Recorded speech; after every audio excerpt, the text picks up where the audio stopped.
Heba Al-Fayez, and this is On the Record, a video series by the Canadian Youth Journalism Project. In this episode, I'm joined by Fatima Syed, a reporter with The Logic, and we'll be discussing adaptability in journalism. Hi, Heba. Now, Fatima, you've had some interesting changes in your career. As I understand it, before you started reporting for The Logic, you did some extensive work on environmental and energy policy. How did you come to write about climate change? So I joined this publication called National Observer, and National Observer's entire mandate is they provide in-depth investigative reporting on environment and climate policy. So joining a publication like that with such a sort of focus, a strong focus on an issue that not many publications in Canada or in the world, to be honest, focus on, although that is changing, was just a really cool learning experience because I was suddenly reporting on a topic that I had thought about and I had read about, but never figured out how to actually report on it. So it was really the mandate of the publication that drove a lot of my coverage while I was there. Oh, okay. So, of course, climate change is such an important topic, and I think a lot of youth are passionate about it. Do you have any advice for students who are interested in writing about climate change? Yes, a ton. So if you look at the climate coverage that's happening right now, it's improving day by day, right? So before, climate coverage used to be based on reports or like the occasional data that we'd find or statistic that, someone would give us. Now climate coverage is becoming more widespread. It's about people. It's about the impact on people, on communities and countries and habitats. And that's cool because now we're focusing not just on the phenomenon itself, but the impact of the phenomenon on people, on humans and animals and all the other beings.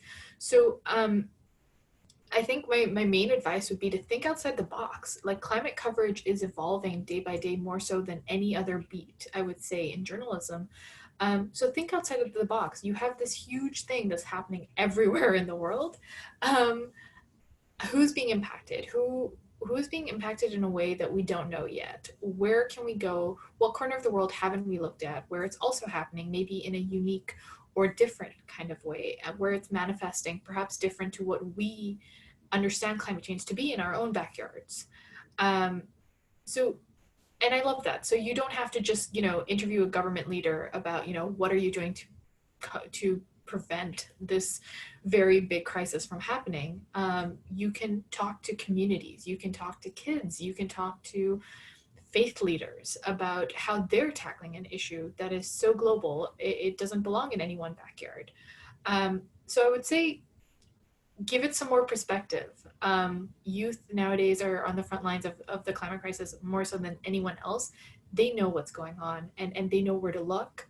So follow your instincts and maybe look in places you haven't looked, that no one's looked, and figure out what's happening there. That's really great advice. Do you feel that helps a lot with, I think high school students sometimes struggle with writing about climate change because they have to make it relatable to like a high school demographic. And I think what you said makes a lot of sense with just like trying to solve that problem even. So the topic of this conversation is, of course, adaptability in journalism. So if this pandemic has taught us anything, I think it's that we as individuals and communities need to be able to adapt to change. I think journalism is inherently, it like requires a lot of adaptability. And just even what you're talking about, like the perspective and just like reframing climate change for high school students in itself is adaptability. But for your career, you went from writing about climate change for the National Observer to covering COVID-19 primarily, I think, for The Logic. How did you transition from writing about climate change to writing about COVID-19?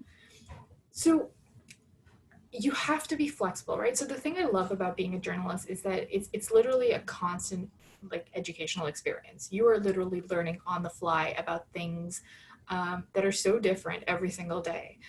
One day, even when you're covering like something like the climate crisis, one day I was learning about, like carbon emissions. And the next day I was learning about energy policy. And the third day I was learning about how oil is extracted. Like, there's so many different things, or birds for that matter. You have to just if you have a willingness to learn, it's easy to adapt and it's easy to learn things, right? So for me, it wasn't too hard because at the heart of what I try to do as a journalist is to hold people and places accountable for their actions. So when I was at National Observer, I was doing that with the perspective of the climate crisis. I was holding the government and um, companies alike accountable for what they were or weren't doing to prevent this big crisis.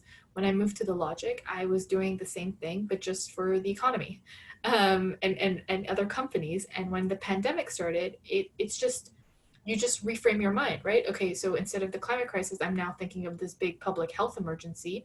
And I need to figure out how to hold the same players accountable for what they are or aren't doing for this new crisis. Do you feel like there's something, like, what did you learn?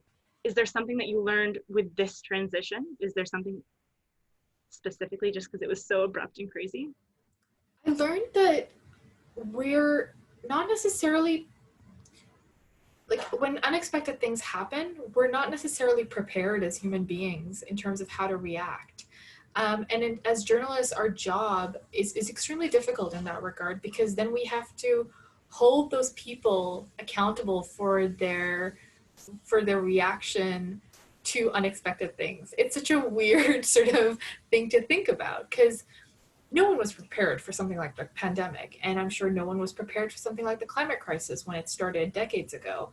But our job as journalists is to say, hey, okay, you weren't prepared, but what have you done since? And why weren't you prepared? And what have you learned from that?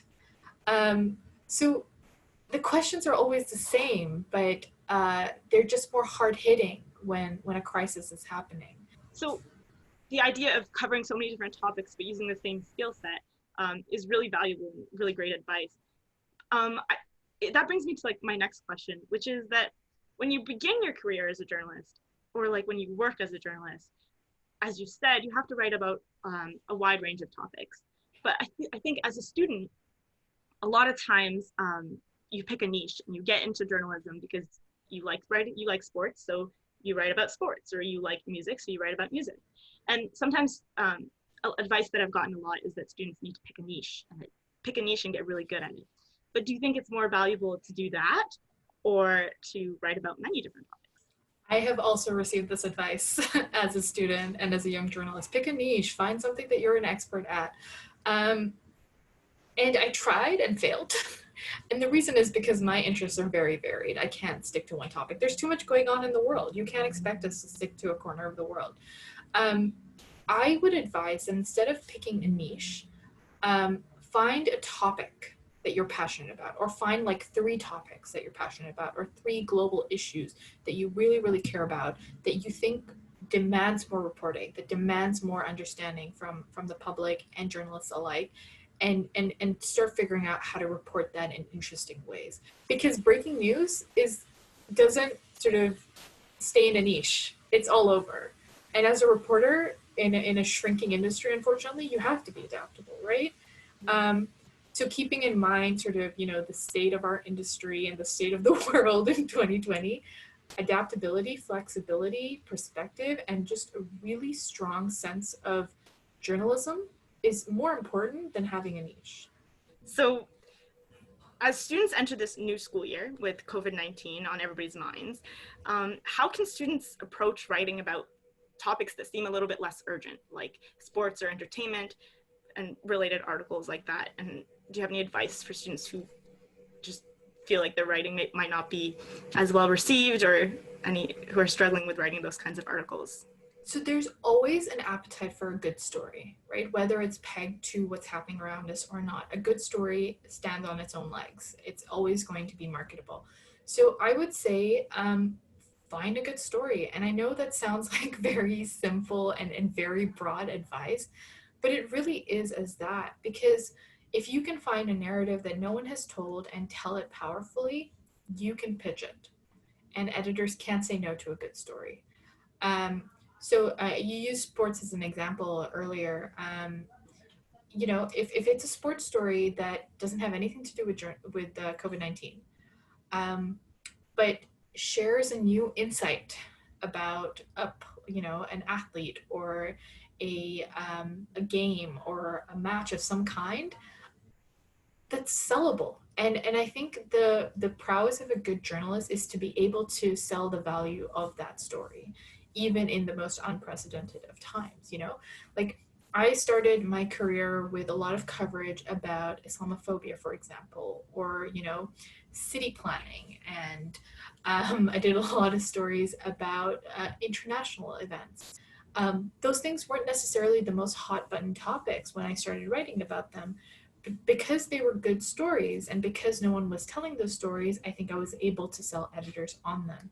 So as journalists, we are communicators, and we're not just communicators through our stories, we're communicators as individuals, hopefully, at least. Like, that's a skill set that we have to develop. So not you have to develop a skill that you can tell a powerful story, but you can also talk about a powerful story to prove its value and to prove why people need to know about it.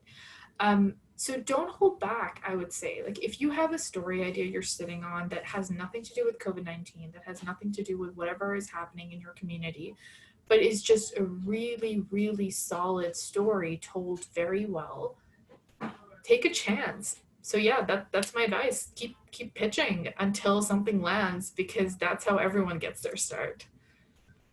Thank you so much, Fatima. Thank you for your advice. Thank you for having this discussion with me. It's been a really great experience, and I'm sure it's really valuable to the high school journalists watching. This has been On the Record, a production by the Canadian Youth Journalism Project.